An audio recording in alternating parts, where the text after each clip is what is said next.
this may have been mentioned before, but all your losses are by 3 goals or more. There's 2 ways to look at that. One of those would be bad. The other would be you've won all the close games. And so if you get a close game, you're fine. How do you address that if you do at all? Because it is unusual. Yeah, it's an unusual stat. I mean, I guess my answer to that would be you don't get more points for beating a team by multiple goals. I honestly think, Tim, a loss is a loss at this time of year, and you move on. I think I think it's different than the regular season. And I think we're not alone in that boat. I think you look around the league and you see some of the other series, and there's I think you see a lot of those type of situations where, one team kind of runs away with it.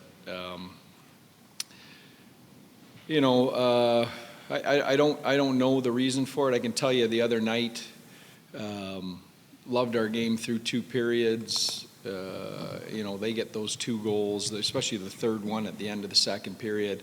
And then our mindset in the third is, you're pushing, so you're opening up against really good teams. And, that's going to go one or 2 ways. Either you're climbing back into it with that pressure, which we've done before, or you're losing 6-1. And that's what happened. Left side, third row, Pierre. Pete, can you speak to the resilient factor here with your team? I mean, thinking back to Game 3 in first round, Landeskog's coming back, the building's going crazy in Denver, and you guys pull out a win. Is that the kind of, emotion you guys have to pull out here tonight? Yeah, in Winnipeg, against a team I don't think has lost yet at home in the playoffs. So, yeah, I'm not concerned about the environment. I know we're going to show up and play a good game here tonight. Other questions for Pete? Yeah. Go to Nick, left side, fourth row. Any adjustment? I mean, they're such a good counterattack team, and they can catch you. Just any adjustment that needs to be made to maybe prevent that? Like you had them hemmed in their end, and then don't get behind in the game.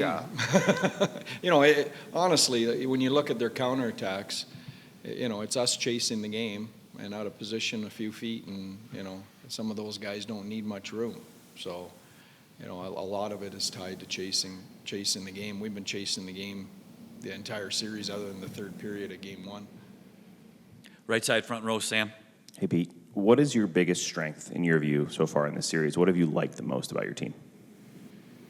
I think I've said this before. I think we're getting better as the series goes on. We're getting better every night, and I don't care what the scoreboard says. We're getting better every night.